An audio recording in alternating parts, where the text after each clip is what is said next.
नीतीश बाबू के नेतृत्व में एनडीए जीत के अपने पुराने सारे रिकॉर्ड तोड़ने वाला है। ये उनका ही आशीर्वाद है कि आज हम मेरे जैसे यहां बैठे हुए, चाहे नीतीश जी हो, रामनाथ जी हो, सब हम जैसे पिछड़े और गरीब परिवारों से निकले लोग इस मंच पर खड़े हैं। नमस्कार, पॉलिटिक्स में आप सबों का स्वागत है। देखिए भाई, ये बिहार है और बिहार का मिजाज अपने आप में एक अलग मिजाज है। प्रधानमंत्री मोदी की आज पहली चुनावी सभा था बिहार में, और उस पूरे चुनावी सभा में ना ऑपरेशन सिंदूर दिखा, ना ही भारत पाकिस्तान दिखा, और ना ही घुसपैठिए दिखे। यही कहते हैं कि बिहार में आप जब आएंगे तो यहाँ का जो एक अपना अलग मिजाज है, उस मिजाज को आपको समझना होगा, उस तासीर को समझना होगा, तभी आप बिहार के राजनीति के नब्ज को समझ सकते हैं। आज बिहार में हुआ क्या, दो सभा रहा, दोनों समस्तीपुर और बेगूसराय। हमें लग रहा था कि समस्तीपुर की सभा से वो आडवाणी की गिरफ्तारी को लालू यादव से कनेक्ट करेंगे, क्योंकि समस्तीपुर की पहचान उस घटना से भी है।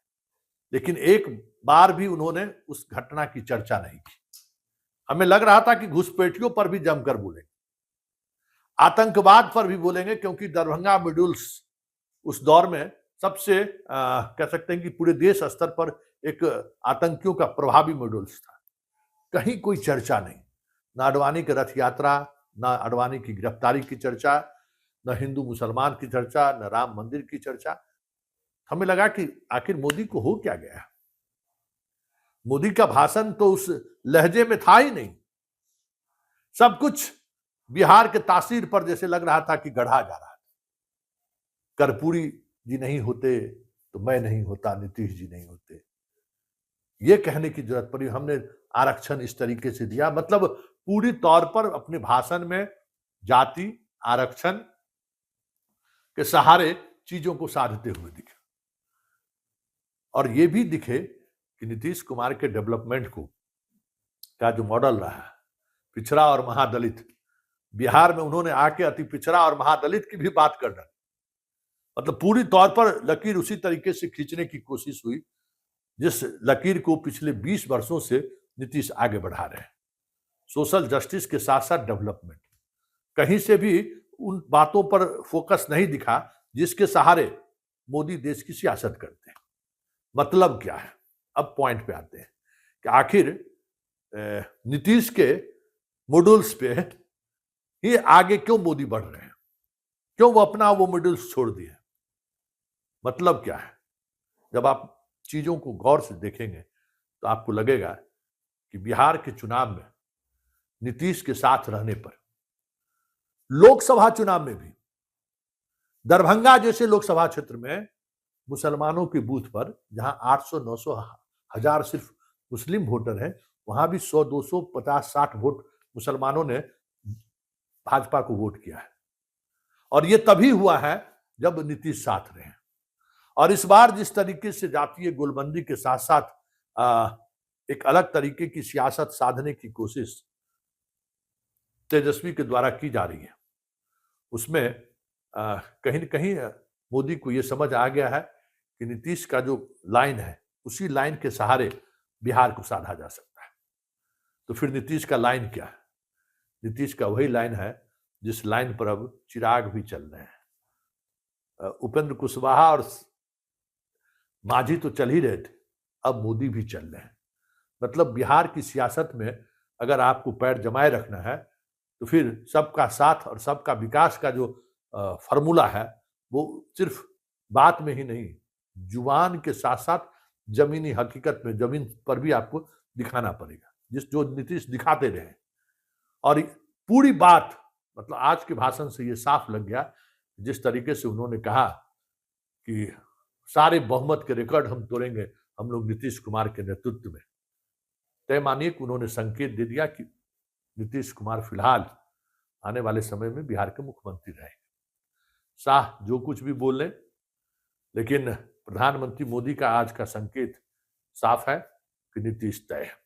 लेकिन एक बात और है कि जिस नैरेटिव के सहारे मोदी आज चुनावी सभा की शुरुआत की है, क्या उस नैरेटिव के सहारे ये माना जाए कि उन्होंने सब कुछ नीतीश के हवाले कर दिया है? बड़ा सवाल है।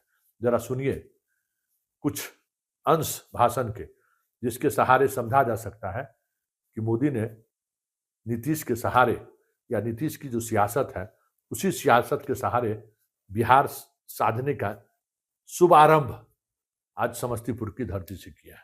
हालांकि समस्तीपुर की धरती से अपने सभा के शुभारंभ या सभा की शुरुआत के पीछे वजह भी वही सियासत है, अति पिछड़ों की विरासत, जिस सियासत को लेकर आज वो समस्तीपुर में चुनावी सभा की। कर्पूरी के घर पे जाके उन्होंने माल्यार्पण किया, संकेत वही है। लेकिन फिलहाल नीतीश के बगैर कर्पूरी को साधना आज की सियासत में बीजेपी नहीं सोच रही है। ये संकेत भी मोदी ने बेगूसराय और बिहार के भाषण में देने का काम किया है।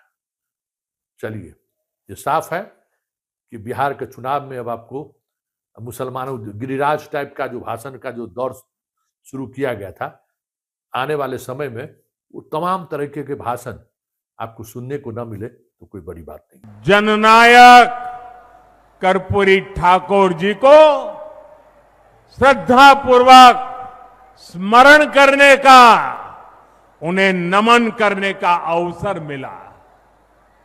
ये उनका ही आशीर्वाद है कि आज हम,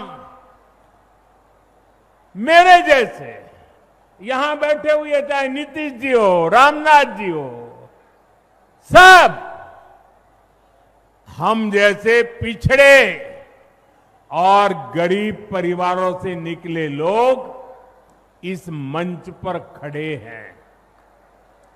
आजाद भारत के सामाजिक न्याय लाने में, गरीब और वंचितों को नए अवसरों से जोड़ने में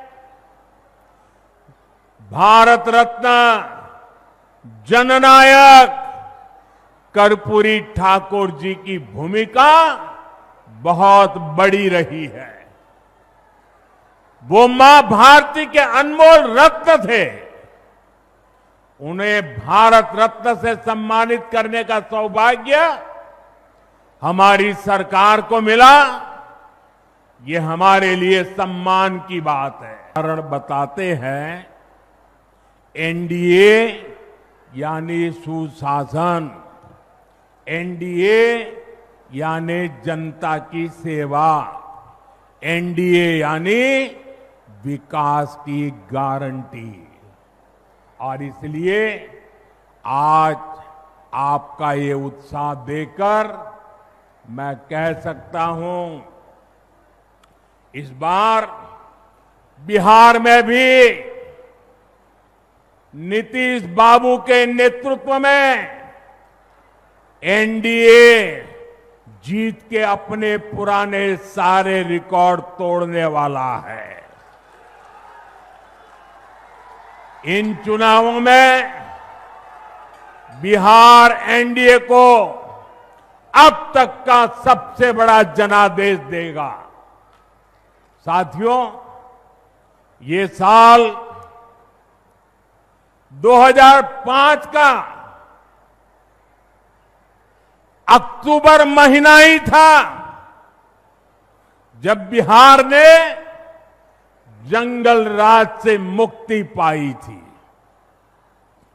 नीतीश जी के नेतृत्व में एनडीए का सुशासन शुरू हुआ था, लेकिन उस दौर में 10 साल तक केंद्र में कांग्रेस आरजेडी की सरकार रही। कांग्रेस आरजेडी ने नीतीश जी के सामने भांति भांति के रोड़े अटकाए। बिहार का नुकसान करने में दिल्ली में बैठी हुई कांग्रेस और आरजेडी की सरकार ने 10 साल तक कोई कमी नहीं रखी थी। आरजेडी बिहार के आप लोगों से बदला लेती रही कि आपने नीतीश जी को वोट क्यों दिया, नीतीश जी की सरकार क्यों बनाई। हालात तो ये थी कि ये आरजेडी वाले कांग्रेस को आए दिन धमकाते थे, धमकी देते थे कि अगर बिहार में आपने नीतीश जी की एक भी बात मानी, भाजपा एनडीए की एक भी बात मानी, बिहार में अगर कोई प्रोजेक्ट दिया तो फिर आरजेडी कांग्रेस का समर्थन तोड़ देगी और सरकार गिर जाए, ऐसे डराते थे।